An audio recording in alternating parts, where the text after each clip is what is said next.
देखो, काम, क्रोध, लोभ, मोह, मद, मत्सर, ये 6 दोष हैं जो जीव को पतन के मार्ग में ले जाते हैं। इससे साधक कैसे बचे महाराज जी? अब वही बताया ना कि जिस वस्तु, व्यक्ति, स्थान के संग से हमारा भजन छूटे, हमारे गंदे आचरण बनने लगे, हमारा मन गंदा होने लगे।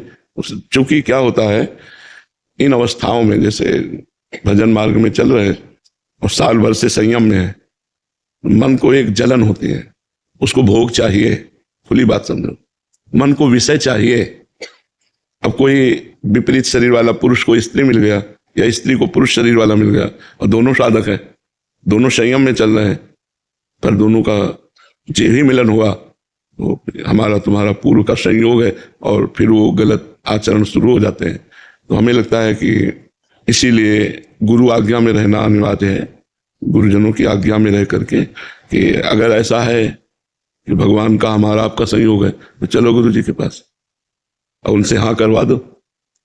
तब तो गुरु से चलो तो भाग जाएगा, फिर कोई साथ थोड़ी आएगा। फिर ऐसे क्या है कि मीठी मीठी बातें करके हम लोग आपस में भ्रष्ट हो जाते हैं और फिर जब साल 6 महीना बाद कटुता पैदा होती तो फिर अलग अलग होकर एक दूसरे की निंदा करने लगे। फिर साल 6 महीना रहे तो फिर वो याद आने लगता है विषय सेवन, जहां विषय सेवन याद आया फिर वो काम जगा, फिर दूसरा कोई मिल गया, फिर भ्रष्ट हो गया। ऐसे जन्म के जन्म हम गंवाते चले आ रहे हैं।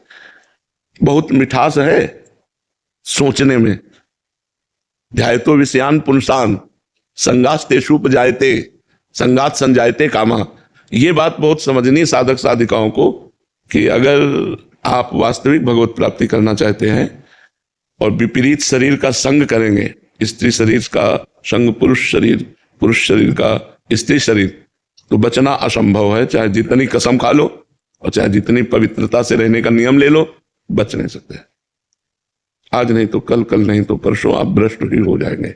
अगर स्त्री शरीर को आजीवन ब्रह्मचर्य रहना है तो ऐसे कथा सत्संग आदि की बात अलग है, अपने वास में, निवास में प्रवेश नहीं होना चाहिए। बहुत सारा युवा वर्ग आपसे जुड़ा हुआ है, कॉलेज के बच्चे जुड़े हैं, वो नए बच्चे बाहर से आते हैं। तो प्रायः हम आपको बताएं ना, ये गंदगी बहुत फैल रही कि हम तुम साधक हैं। जी महाराज जी, वो संग तो अच्छे के लिए हुआ, दोनों भगवत प्राप्ति के मार्ग पे चलेंगे, फिर वो कुसंग में परिणित हो गया। हाँ, अब जैसे नई बच्चियां, नए बच्चे हैं, भजन करना चाहते हैं, अब अंदर इंद्रियों की विलासिता मांग कर रही भोगों की, तो कहीं ना कहीं आकर्षण हुआ।